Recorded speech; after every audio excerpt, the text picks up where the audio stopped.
안녕하세요. 평생학교 시청자 여러분. 저는 영상제작 강사 박철우입니다. 1강 어떻게 잘 듣고 오셨나요? 이번 2강에서는 동영상 촬영에 대해서 말씀드리려고 합니다. 아마 사진은 여러분 일상 속에서 많이 찍으실 텐데 상대적으로 동영상은 조금 적게 찍기도 하시고 또 좀 잘 못 찍으시는 분들이 많아요. 그래서 좀 오늘은 동영상 촬영 위주로 조금 설명을 많이 드리려고 합니다.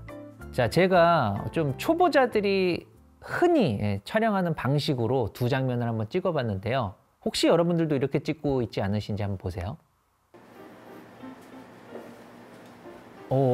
막 가다가요. 위로 갔다 아래로 갔다 막 옆으로 갔다 다시 돌아왔다 막 이래요. 제 교육생에게 제가 좀 신기한 얘기를 그때 들었어요. 뭐라고 했냐면 선생님 저는 동영상을 멈춰서 찍는 줄 몰랐습니다. 이러더라고요. 그게 무슨 말씀이시죠? 그랬더니 동영상은 무조건 움직이면서 찍어야 되는 줄 알았대요. 와, 정말 저는 문화 충격이었습니다. 그런 생각을 하는 사람이 있다니. 예. 근데 이게 그분만의 생각이 아닌 것 같더라고요. 찍으시는 분들 보면 습관적으로 움직이는 거예요, 동영상은. 이거 동영상 시작을 눌러놓고 가만히 멈춰 있진 않아요. 무조건 뭐 한 발짝을 걸어가더라도 이 걸어가면서 자꾸 찍는 거예요. 그리고 이쪽에서 무슨 일이 일어나면 찍다가 이쪽에서 무슨 일이 나면 그대로 또 일로 갔다가 어떤 뭐 계획 없이 방향 없이 막 찍다 보면 동영상은 이제 망합니다. 그렇게 찍으시면 안 되고요. 하나 더 보여드릴게요.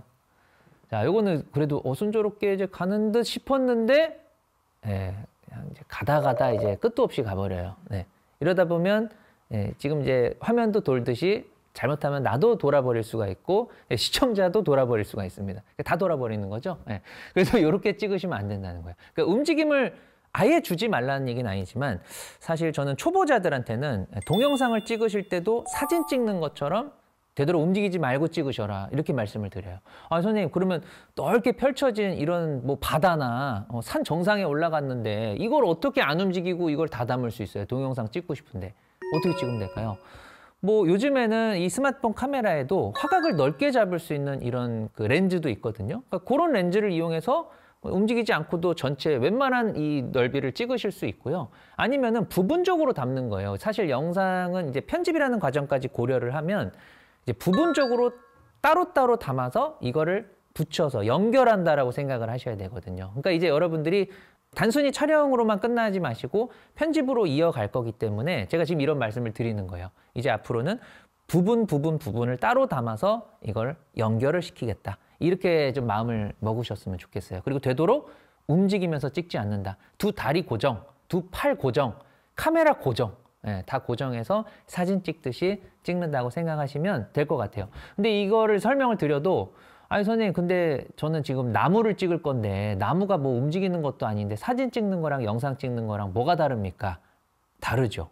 나무만 있는 게 아니잖아요. 나무만 그냥 아무것도 없는 그 진공 상태에서 나무만 딱 있는 게 아니잖아요. 그 주변에 것들이 있을 거 아니에요. 그럼 뭐 하다못해 바람도 솔솔 불 수도 있는 거고 그러면 뭐 나뭇잎이 이렇게 흔들릴 수도 있는 거고 하기 때문에 이거 사진과 영상은 뭐 완전히 다른 느낌이죠. 네, 제가 그래서 한번 비교를 해드려 보려고 합니다.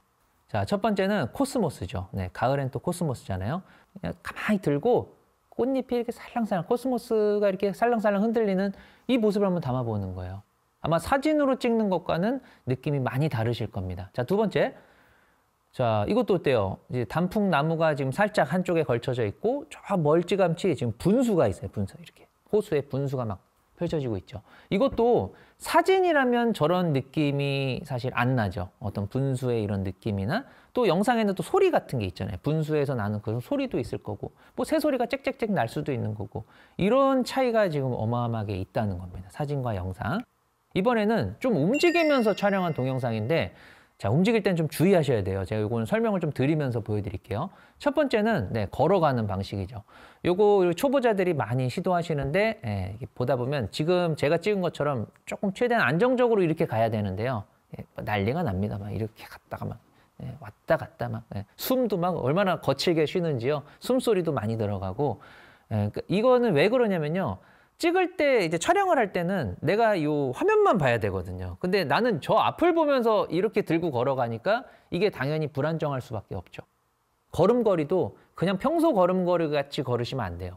굉장히 살금살금 이렇게 걸으셔야 되고 또 뭐 요즘에는 장비에 조금 그 도움을 받을 수도 있죠. 뭐 짐벌이라는 장비를 이용하면 그런 흔들림을 좀 센서로 잡아주기 때문에 뭐 그런 이제 내가 산책을 좀 많이 하는 이런 영상을 찍고 싶다 하시면 그런 짐벌이라는 장비를 좀 이용해 보셔도 괜찮을 것 같아요. 자, 두 번째. 자, 이건 보면 이제 밑에서 위로 이렇게 쭉 올라갑니다. 네. 이런 걸 이제 우리가 영상 용어에서, 촬영 용어에서 틸트라고 하거든요. 틸트 업을 한 거예요, 지금. 네. 이런 것도 어떻게 보면은 이제 숨겨져 있던 정보가 화면이 움직임으로써 같이 이제 보여지는 이런 효과를 좀 줄 수 있거든요. 근데 이것도 역시 생각 없이 하면 안 돼요. 어떤 분은 갔다가 막 내려왔다 난리가 납니다. 그렇죠? 난리 나는 분들이 많아요. 촬영한 걸 보면. 이것도 한 방향으로만 가야 돼요. 밑에서 위로 갈 거면 가고, 위에서 내려올 거면 위에서 찍다 이렇게 내려오고. 그리고 이거를 촬영을 시작하기 전에 충분히 연습을 해보고 계산을 해보고 딱 준비가 됐을 때 시작을 눌러서 하셔야 안정적으로 이 장면이 찍힙니다. 네, 조금씩 이제 난이도가 생겨요. 세 번째 장면, 이렇게 어떤 주 피사체를 보면서 이렇게 돌고 있는 거거든요. 어렵죠. 걸음걸이도 잘못하면 이제 꼬여가지고 막 넘어질 수도 있어요. 예, 약간 그 꽃게처럼 걸어야 돼요. 이런 장면을 찍으실 때는요, 그 주 피사체를 딱 그 어떤 중앙이면 중앙, 한쪽이면 한쪽에 딱 배치한다고 생각하고 그 위치를 기억하면서 움직임을 주시면 돼요. 제가 이제 인물을 동영상으로 촬영하는 그 장면을 두 장면을 한번 비교를 해드려 보려고 하는데요. 네, 왼쪽과 오른쪽 어떤 장면이 여러분들 보기에 좀 괜찮아 보이나요? 아마도 오른쪽이겠죠? 이 왼쪽 장면이 그러면 뭐가 좀 이상해서 뭘 좀 잘못 찍어서 지금 저렇게 보이는지 제가 하나하나 좀 말씀을 드려볼게요. 자, 요 장면 보면은 어때요? 일단은 뒤에 배경이 산만한 배경. 뭐 정수기가 PPL도 아닌데 정수기가 막 뒤에 나와 있고 뭐 막 저 뒤에 막 문도 보이고 막 거기 글자도 써 있고 이러다 보니까 이 사람이 무슨 말을 했을 때 이제 집중을 할 수 없게 되는 거죠. 그리고 저 뒤에서 지금 빛이 들어오고 있죠. 이렇게 찍었을 때 우리가 역광이라고 합니다. 역광을 잘못 찍으면 빛 앞에 있는 어떤 피사체가 어두워지게 되겠죠. 그러면 뭐 이쁘지 않죠. 아무래도 어두워지니까. 그래서 보통은 역광을 피해라. 그리고 제가 이제 선들을 좀 이렇게 딱 해놨는데요. 보시면 이 장면 자체가 살짝 기울었어요. 네. 뭐 아주 살짝이지만 사실은 살짝 또 기울면 안 됩니다. 이 수직과 수평은 정확하게 맞추는 게 정말 기본 중에 기본이기 때문에 여러분들 찍으실 때, 이건 사진 찍을 때, 영상 찍을 때 어떤 의도된 약간 이제 이렇게 방향을 틀은 이런 의도가 아니라면 정확하게 수직 수평을 맞추셔야 됩니다. 이것도 연습이 좀 필요해요. 그리고 어때요? 인물의 위치를 보면요. 좀 이렇게 밑으로 푹 꺼져 있는 느낌이 들어요. 머리 위에 공간, 우리가 여백을 갖다가 영상 용어로 헤드룸이라고 하는데 지금 헤드룸이 저 정도가 넓은 거는 우리가 소위 영상 문법에서는 잘못 찍었다라고 보통 얘기하거든요. 자, 이번에는 조금 그래도 비교적 잘 촬영한 장면으로 보여드리면 이거는 왜 잘 찍었을까? 아까 상대적으로 보면 이제 산만하지 않죠, 배경이. 그리고 헤드룸 아까 말했죠. 머리 위에 공간 살짝 저 정도 주시면 적절합니다. 네, 그리고 인물의 배치도 어때요? 약간 이제 한쪽으로 치우쳤잖아요. 네, 근데 저렇게 했을 때 몸이 이제 여백을 주는 쪽으로 향해 주는 게 보통 정석입니다. 그걸 루킹룸, 향하는 쪽으로 여백을 준다.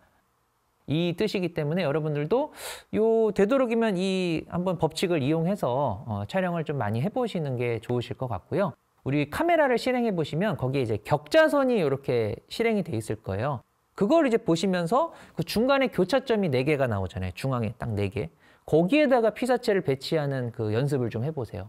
자, 그러면 제가 이 스마트폰 카메라를 한번 이제 실행을 해서요. 뭐 다 말씀드리기엔 너무 많고 제가 핵심적인 거 몇 가지만 좀 보여드릴게요.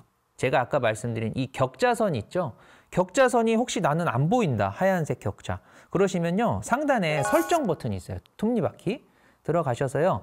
그 메뉴를 좀 내려보시면 수직 수평 안내선이라는 게 있습니다. 이게 이제 꺼져 있을 수 있어요. 그래서 이거를 좀 켜놓고 사진 찍거나 영상 찍을 때 정말 가이드선이 되는 거기 때문에 켜놓고 요거에 맞춰서 찍으시면 될 것 같고요. 그 다음에 뭐 사진, 동영상 이 두 가지 모드를 뭐 계속 많이 쓰실 테지만 좀 다양한 모드들이 있어요. 여기 제가 이렇게 옆으로 좀 넘겨보면요.